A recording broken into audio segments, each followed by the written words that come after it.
آج لوگ چمک دھمک سے متاثر ہو رہے ہیں، جدھر ہری ادھر چری، یعنی لوگوں کا معیار اتنا گر گیا ہے کہ اچھے بھلے اس پیارے اعلیٰ ترین قوم میں پیدا ہوئے، لیکن چمک دوسرے طرف کی آنکھوں کو چندی آ گئی، پریشان ہو گئے اور ادھر گئے۔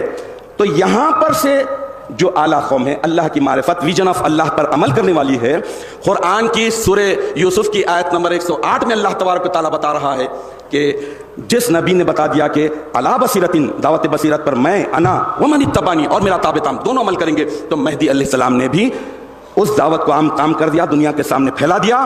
اور وہ فاسٹ ٹریک پر ہمیں ڈال دیا، ہماری گاڑیوں کو ڈال دیا۔ اور انسان اگر اس فاسٹ ٹریک سے آ کر راستے کی رکاوٹوں کو اپنی مرضی سے گوارا کرنا چاہتا ہے تو یہ اس کی بدبختی کی بات ہے۔ لوگ خود رہتے ہیں کہ بھئی وہاں بھی تو قرآن سنایا جا رہا ہے،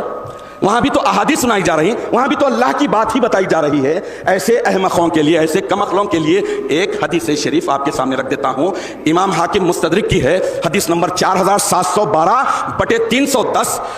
اور اس حدیث کو نقل کرنے کے بعد بتاتے ہیں کہ ھذا حدیث حسن علی شرط مسلم، امام مسلم کی شرط پر یہ حدیث حسن صحیح ہے۔ اس حدیث کا آخری حصہ آپ کے سامنے بیان کر رہا ہوں، جو حضرت عبداللہ ابن عباس رضی اللہ تعالیٰ عنہ سے مروی ہے۔ لوگ جو سمجھتے ہیں کہ بھئی کیا ہو رہا ہے، یہاں بھی تو وہی 4 رکعت، وہاں بھی تو وہی 4 رکعت، یہاں بھی تو وہی روزہ، وہاں بھی تو وہی روزہ، ان کے لیے یہ ہتھوڑا ہے۔ یہ سمجھو کہ جہاں پر معیار بدل جاتا ہے، انٹینشن ختم ہو جاتا ہے، تو اس کا انجام کیا ہوتا ہے؟ حج پہاڑوں کی شکل میں، روزے پہاڑوں کی شکل میں، اعمال خیر پہاڑوں کی شکل میں رکھنے کے باوجود آدمی دخل النار کیسے ہو رہا ہے؟ یہ سنیے، اللہ کے نبی ارشاد فرما رہے ہیں کہ فلو ان رجلا صفنا بین الرکن والمقام، بڑی توجہ کے ساتھ سنیے کہ ایمان کے معاملے میں آدمی جب تک انتہا پسند نہیں ہوگا، آدمی جب تک ایکسٹریمسٹ نہیں ہوگا، اس وقت تک اسے ایمان کی حلاوت نہیں ملے گی، بوباس نہیں ملتی ہے۔ اب اللہ کے نبی فرما رہے ہیں کہ وَلَوْ أَنَّ رَجُلًا صَفَنَ بَيْنَ الرُّكْنِ وَالْمَقَامِ، اگر کوئی آدمی رکن و مقام کے درمیان کھڑا ہو، رکن و مقام کعبۃ اللہ کا ایک کونا رکن کا ہوگا، ایک کونا مقام ابراہیم کا، رکن اور مقام کے درمیان کھڑا ہو، کہاں ہے؟ کس جگہ؟ مرکز اسلام، اللہ کے پہلے گھر میں، کعبۃ اللہ شریف میں کھڑا ہو، کعبے کے اندر ہو، فصلی، اور کیا کر رہا ہو؟ نماز پڑھا، پھر اس کے بعد وہ ساما، اور اس حال میں کہ وہ روزے دار بھی ہے، روزہ بھی رکھا ہے، ثم لقی اللہ، اسی میں یعنی رکن اور مقام ابراہیم کے درمیان میں ہے، نماز پڑھ رہا ہے، حالت روزہ میں ہے، اور اللہ کو پیارا ہو گیا، مر گیا۔ اچھی ہے نا موت؟ کتنی پیاری موت ہے، کتنی بڑی موت ہے۔ ارے اللہ کی کعبۃ اللہ شریف میں، رکن اور مقام کے درمیان میں، نماز کی حالت میں، حالت روزہ میں، لیکن اللہ کے نبی کا آخری جملہ سنو، اس کے بعد طے کرو کہ یہ مہدویت فاسٹ ٹریک کو چھوڑ دینے کے باوجود بھی لوگ حج کر لو، روزے رکھ لو، نمازیں پڑھ لو، پھر اس کے باوجود ان کا انجام کیا ہوگا؟ اللہ کے نبی ارشاد فرماتے ہیں کہ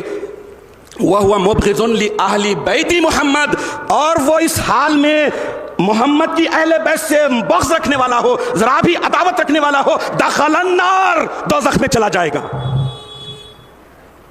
کعبے میں بھی ہے، رکن اور مقام کے درمیان بھی ہے، نماز بھی پڑھ رہا ہے، حالت نماز میں بھی ہے، اور اس کے بعد روزے کی بھی حالت میں ہے، لیکن دل میں سب سے بڑا وائرس، سب سے بڑی بیماری بغض اہل بیت ہے، تو پھر سمجھ لو دخل النار۔ یہ میں نہیں کہہ رہا ہوں، اللہ کے پیارے نبی صلی اللہ تعالی علیہ وسلم فرما رہے ہیں، اور یہ مستدرک وہ کتاب ہے جو بخاری اور مسلم میں بچ جانے والی یا صحیح ترین احادیث کو اکٹھا کرے ہے، انہی کے شاگرد ہیں امام حاکم، اس کتاب میں آیا ہے، ریفرنس بھی دے دیا ہوں۔ اب آپ بتائیے کہ جب اگر کوئی آدمی رکن و مقام کے درمیان کھڑا ہو، کعبے کے اندر ہو، نماز پڑھ رہا ہو اور روزہ بھی رکھا ہوا ہو، پھر اسی حالت میں مر بھی جائے، اور وہ حضور اکرم صلی اللہ تعالی علیہ وسلم کے مقدس اہل بیت سے ذرا برابر بھی بغض، اناد، عداوت، کدورت رکھتا ہے، تو وہ دوزخی ہے، دوزخ میں چلا جائے گا۔ حاضرین محترم، یہاں یہ اہم ترین بات ذہن میں رکھنی چاہیے کہ حضور اکرم نبی مکرم صلی اللہ تعالی علیہ وسلم نے اپنی اہل بیت اور اپنے مقدس گھرانے سے بغض رکھنے پر دوزخی فرمایا۔ حضور اکرم صلی اللہ تعالی علیہ وسلم کی اہل بیت اور آپ کے گھر میں سب ہی قابل احترام اور سب ہی قابل عظمت ہیں، لیکن ایک ہی ہستی ایسی ہے جس پر ایمان لانا حضور اکرم صلی اللہ تعالی علیہ وسلم نے فرض فرمایا، اور جس ذات کا انکار کرنا حضور اکرم صلی اللہ تعالی علیہ وسلم کی بے شمار احادیث کے بموجب کفر ہے، اور وہ ہستی امت کو ہلاکت سے بچانے والی ہے، اور وہ ہے مہدی کی ذات، مہدی کی ہستی۔ چنانچہ حافظ ابو نعیم مشکات المصابیح وغیرہ وغیرہ احادیث کی مستند ترین کتابوں میں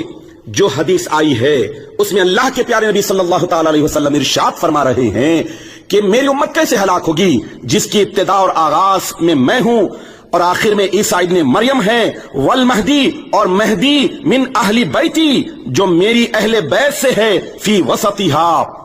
میری امت کے وسط میں ہے۔ تو اس حدیث شریف سے بھی معلوم ہوا کہ اہل بیت محمد صلی اللہ تعالی علیہ وسلم میں مہدی کا مقام بڑا اعلیٰ اور عرفہ ہے۔ اب سوچئے کہ جس مہدی کی صداقت پر قرآن کی بے شمار آیات، احادیث متواتر المعنی ہے، بے شمار معجزات ہیں، 6 صدی گزر چکے ہیں، اس ہستی کی تصدیق سے غفلت برتنا، اگنورنس کو اختیار کرنا اور تصدیق کی طرف مائل نہ ہونا، نسلوں کو برباد کر لینا، گویا اہل بیت محمد صلی اللہ تعالی علیہ وسلم سے بغض رکھنا ہے، اور بغض رکھنے والا دوزخی ہو جاتا